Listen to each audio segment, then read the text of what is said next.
बेटे tip trail method है, उसके अंदर हम लोग ग्राफिकली ड्रॉ करते हैं। हमें वेक्टर्स को प्रॉपरली स्केल्ड करना पड़ता है, हमें वेक्टर्स की प्रॉपर डायरेक्शन देखना पड़ती है। But if we are doing the trigonometric method तो उसके अंदर प्रॉपर स्केलिंग और प्रॉपर एंगल मेजर करने की जरूरत नहीं होती। हम मैथमेटिकली उसको ड्रॉ कर सकते हैं अप टू आई, और उसके बाद बेटे हम किसी भी पर्टिकुलर क्वेश्चन को कर सकते हैं। आप लोगों ने कॉज रूल पढ़ा होगा as well as sine rule पढ़ा होगा। I would be just refreshing this rule. जो आपके पास साइन रूल है, we would be using this rule in order to measure the particular angle. If let's suppose this is a triangle, if you could see A, B, C. If this is a triangle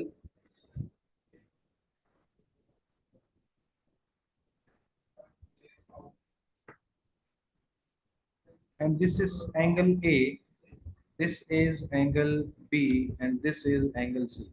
So the side in front of angle is basically the side C. The side in front of angle B is side B, और ये जो A के सामने जो side बनेगी वो A होगी। So capital A angle के सामने जो साइड है वो स्मॉल a है, कैपिटल B एंगल के सामने जो साइड है वो स्मॉल b है, कैपिटल C एंगल के सामने जो साइड है दैट इज स्मॉल c। आप ये रूल लगा के कोई भी एंगल कैलकुलेट कर सकते हैं, but for this reason you should have at least one angle and two sides along with you in order to measure the third one. अगर आप किसी पर्टिकुलर साइड को मेजर करना चाहते हो तो आपको कॉस रूल लगाना पड़ेगा, which is c is equal to a square plus b square minus 2ab cos c। तो जो साइड आपको मेजर करनी है, लेट्स सपोज आपको c साइड निकालनी है c, तो इसके जो सामने वाला एंगल है कैपिटल C वो आप कॉस के अंदर लिखोगे यहाँ पे हो गया। अगर आपको कैपिटल बी एंगल आपके पास मौजूद है तो फिर आप साइड स्मॉल बी मेजर कर सकते हो। अगर कैपिटल ए एंगल आपके पास है तो आप स्मॉल ए साइड मेजर कर सकते हो। अब यहाँ पे एक पर्टिकुलर क्वेश्चन देता हूँ मैं आपको और उसको मैं पूरे का पूरा सॉल्व कराता हूँ इस हिसाब से। अब अगर लेट सपोज आपके पास बच्चे दो एंगल्स हैं या दो वेक्टर्स हैं, sorry, this is vector a and this is vector b. I should change the colour ताकि आपको जरा ज्यादा बेहतर इफेक्ट है। तो ये बेटा ए वेक्टर है, ये बी वेक्टर है। मैं जस्ट वैल्यूज लिखता हूँ। लेट सपोज ये मेरे पास 15 किलो न्यूटन्स का वेक्टर है and this vector is let suppose 10 kilo newtons. So एक वेक्टर की टिप पे दूसरे वेक्टर की टेल को रखेंगे, only then we would be able to get the right answer. आप कोई भी मेथड उस वक्त तक नहीं लगा सकते जब ये सारे के सारे वेक्टर्स जो हैं वो टिप टू टेल मैनर में अरेंज ना हो। सो आप इसको यूं भी कर सकते थे, आप इसको अदर वे अराउंड भी कर सकते हो। I chose this thing. मैं ए की टिप पे बी को रखूंगा, सो ए की टिप के ऊपर आप बी को रखेंगे और जो आपके पास रिजल्टेंट बनेगा, the direction of that resultant can easily be calculated with the help of rule. ये आपके पास सर्कल रूल है, क्लॉक रूल भी कहते हैं। दोनों वेक्टर्स एंटी क्लॉकवाइज डायरेक्शन में है तो रिजल्टेंट दोनों के ऑपोजिट होगा and that would be actually in a clockwise manner over here. इस तरह से आपके पास आ जाएगा। सो बेटा यहाँ तक अगर आपको क्वेश्चन हो तो यू मे आस्क प्लीज।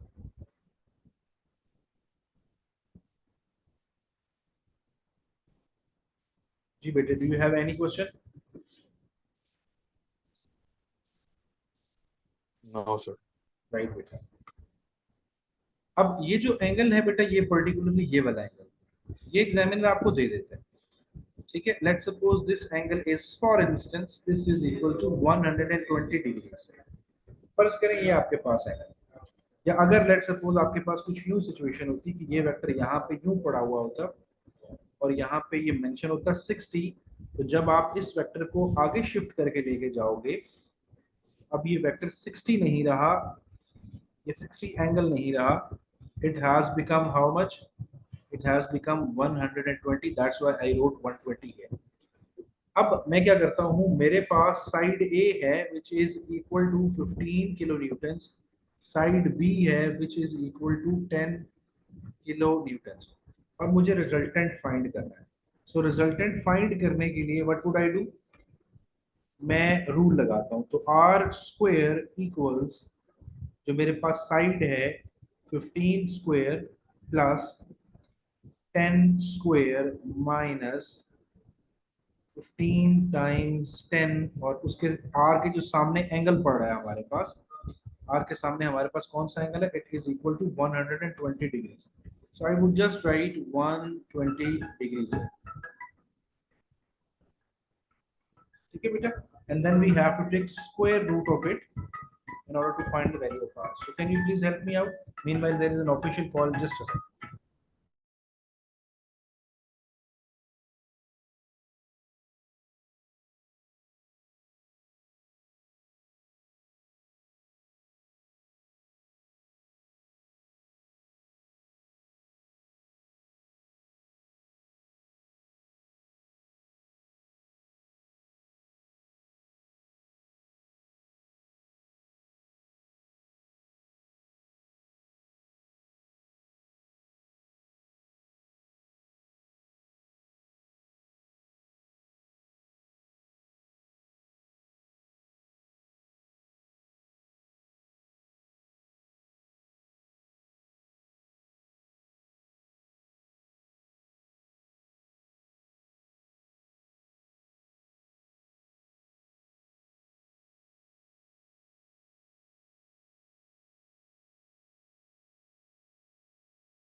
जी बेटे, what is the answer? 20, How much beta?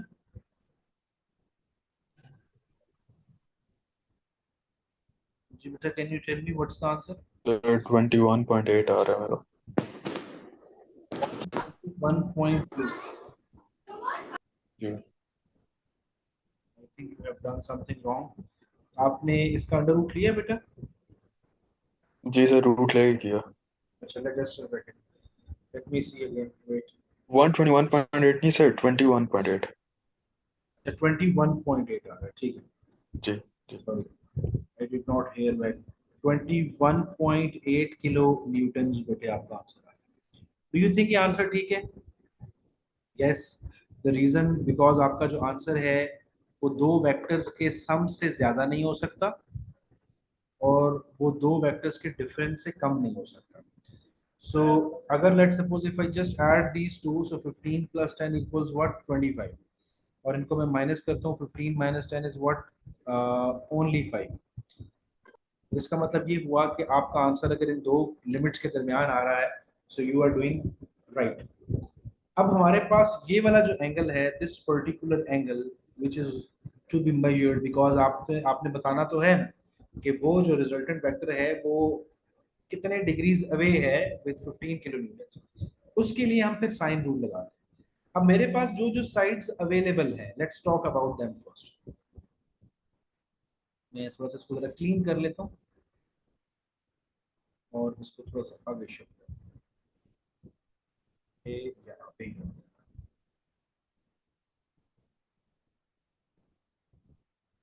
अच्छा बेटा, तो यहाँ पे I do have 120 degrees here. This theta is to be measured. और मेरे पास सामने वाली साइड है. This r is already with me, which is 21.8 kilo Newton. अब मैं क्या करता हूँ, I would do sine 120 degrees divided by r. This is equal to sin theta divided by 10 kilo Newton. ठीक है, तो अब आप r की बजाय 21.8 डालेंगे और आप फाइनली थीटा की वैल्यू कैलकुलेट करेंगे and that should be lesser than 90 degrees. Go ahead और बेटा प्लीज बताइए क्या आंसर है.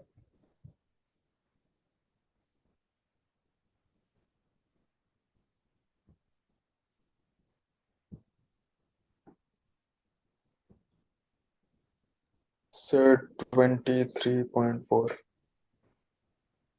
Are you sure? जी सर, इन्वर्स भी तो करना है ना. अच्छा, बाकी बच्चे कंफर्म कर दे बेटा.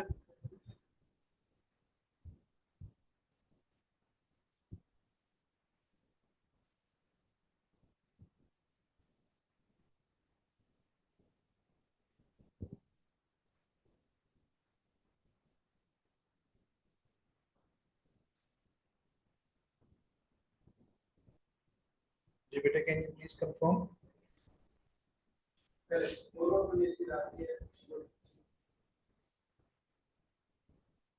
Yes, sir, I'm getting the same right 23.4. बेटा, सो विच मीन्स कि जो आपका आंसर है दैट इज 23 डिग्रीज। नॉर्मली हम पॉइंट्स में नहीं लेते बिकॉज हमारा जो प्रोट्रैक्टर होता है it is unable to measure the least count because 1 degree है, इससे छोटी वैल्यू मेजर नहीं कर सकता। So that's why we would say कि हमारा जो एंगल है that is 23 degrees. So we would write R is 21.8 kilonewtons, 23 degrees away from 15 kilonewton. That's not a difficult job, ये आप खुद भी easily लिख सकते हो अपनी मर्जी के हिसाब से। ठीक है जी। So far, if you have any question, you may ask, please.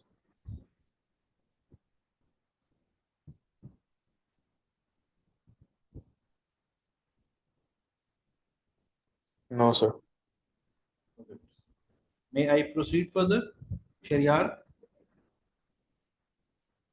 Yes, sir. Okay, beta.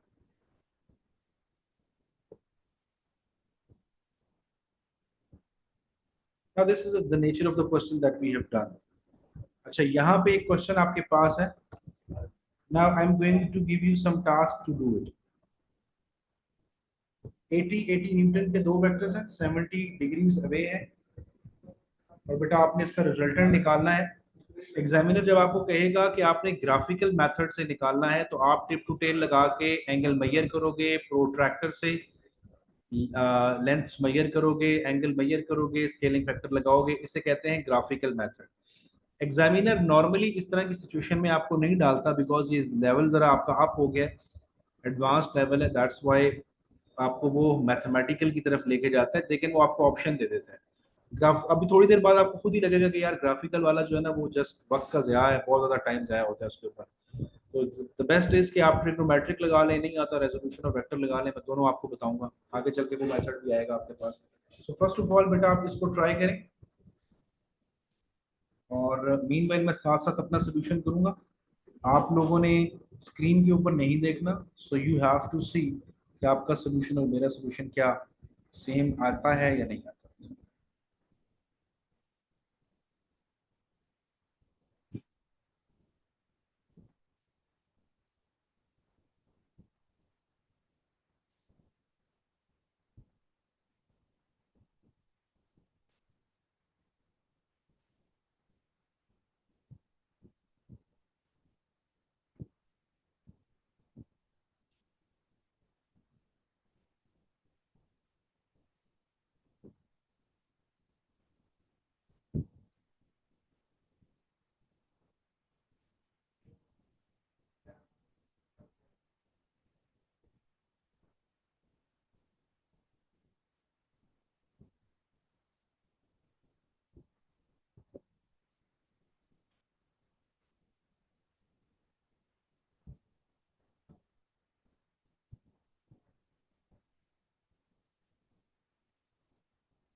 Sir क्या?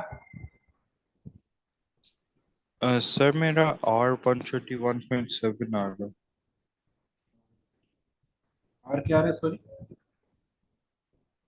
121.7। ठीक है।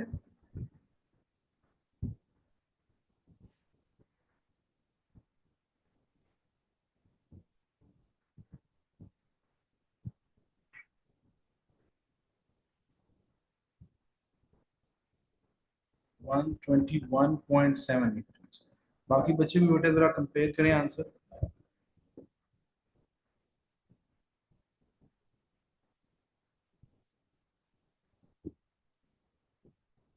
सर मेरा 131.1 आ रहा Sir, 131.1.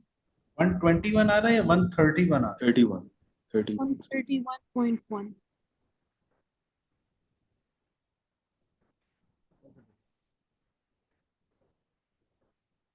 जब आप ये क्वेश्चंस कर रहे होंगे तो आपका जो मोड है बेटा वो डिग्री में होना चाहिए। नॉर्मली आपसे गलती हो सकती है, इसको मैं 131 लिख। सो बेटा आर की वैल्यू क्या निकलती है आपके पास? सॉरी, आर 131 है। थीटा की वैल्यू क्या निकलती है आपके पास?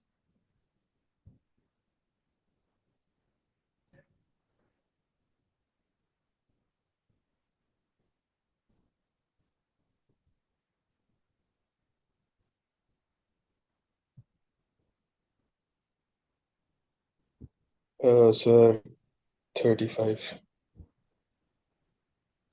35 degrees. 35। This is a complete question. क्या आपका कंप्लीट हुआ? You may please note it down. अगर ऑलरेडी नोटेड है तो बस फिर फिनिश हुआ।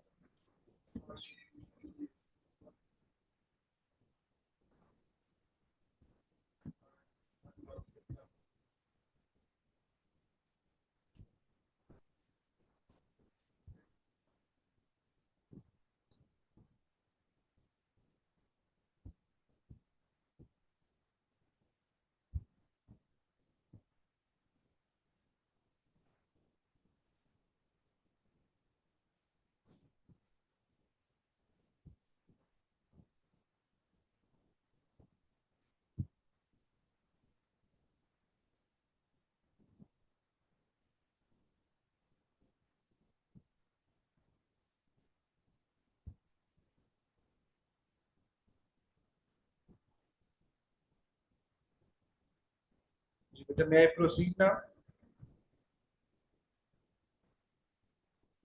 Yes sir.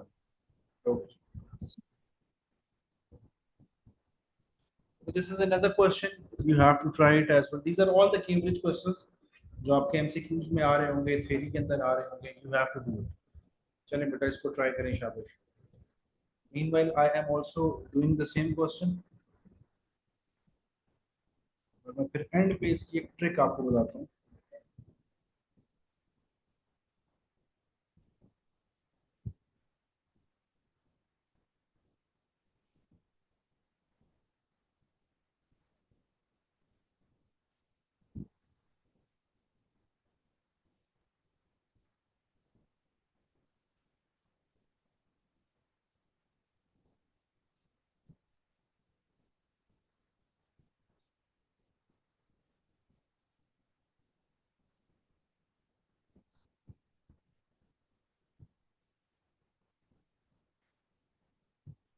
You have to shift this vector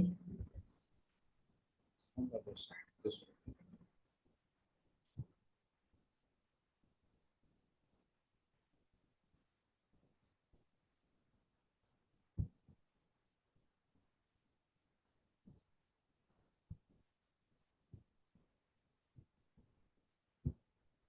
The resultant होगा that will be clockwise.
जी बेटा, I need the values for r and theta if you are already done. Sir R का 10 और theta 60। जी ठीक है, 10 आ रहा है आगे। थीटा 60। 60। If you remember बेटे, मैंने आपको लास्ट टाइम एक पॉइंट बताया था, if the two vectors are of the same magnitude, मतलब ये भी 10 का है वो भी 10 का है, are of the same magnitude 120 degrees apart, then जो resultant vector होगा that would be the bisector of the two vectors, like वो 60 60 दोनों vectors से होगा, and it would be of the same magnitude as of the individual magnitude of the two vectors. दोनों 10 10 के हैं तो वो भी 10 का होगा, और एंगल जो होगा रिजल्टेंट का that would be 60 from both sides. ठीक है जी। तो आप बिना सॉल्व किए भी बता सकते हैं अगर ये एमसीक्यूज हो, तो वक्त ज़ाया करने की जरूरत नहीं। अगर दोनों वेक्टर 50-50 के तो आपका आंसर 50 आता और एंगल आपका 60 आता, बट उसके लिए शर्त यह है कि दोनों वेक्टर्स एक दूसरे के 120 डिग्रीज पे होने चाहिए। Is it clear? जी सर। राइट।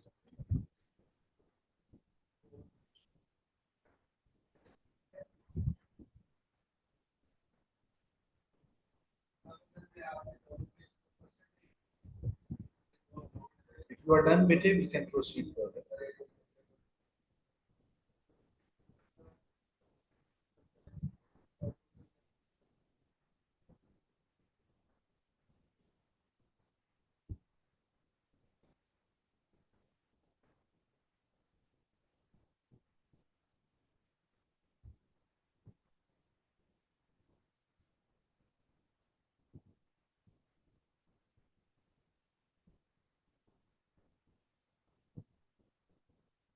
बेटा आगे चले।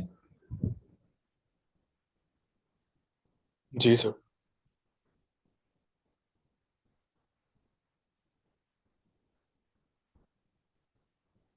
Okay, this is the question. Abdullah Hashim answer दो।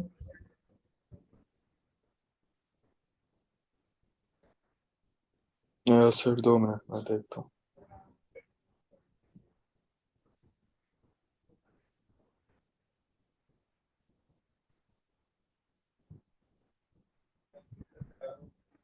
सर बी होगा ना?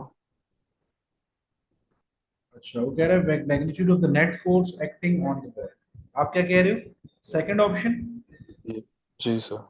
सेकंड ऑप्शन क्यों होगा, आपको क्यों लगता है सेकंड ऑप्शन? सर ये वो 5 3 और 4 वाला मुझे रूल याद था जो आपने बताया था नहीं नहीं नहीं, राइट एंगल्स में। वो नहीं, वो कुछ और है, वो यहाँ पे नहीं। यहाँ पे रिजल्टेंट मांगा है इन दो फोर्सेस का जो लग रही है, 3 लग रही Yes, है और 5 लग रही है। सो इसका मतलब ये हुआ बेटा कि 5 के रिस्पेक्टिव ये वाला वेक्टर ये 3 की टिप पे जाएगा यूं करके, और जो रिजल्टेंट बनेगा बेटा वो कुछ बनेगा यूं करके। ठीक है बेटे, तो ये आपके पास बनेगा 3, और ये जो है इसके रिस्पेक्टिव यहाँ पे बनेगा 5, और ये रिजल्टेंट है। तो resultant would be equal to 3 square plus 5 square. अब यहाँ पे ये एंगल कितना है, 90। अगर हम यहाँ पे कॉस रूल भी लगाना चाहे ना तो वो भी लगता है, -2 इंटू ए इंटू बी कॉस 90 डिग्री, और कॉस 90 क्या होता है, 0। इसी वजह से ये पूरी की पूरी चीज आपकी 0 हो जाती है। अब यहाँ से अगर हम चलें तो रिजल्टेंट की वैल्यू पाइथागोरस इस तरह से आपके पास बनता है, तो उसमें से नेगेटिव 2ab cos थीटा गायब हो जाता है। This is the way how it's. ठीक है, तो अब आप शाबाश इसका कैलकुलेट करें, आर की वैल्यू निकालने क्या ये इसी है सर 5.8 निकाल लिया।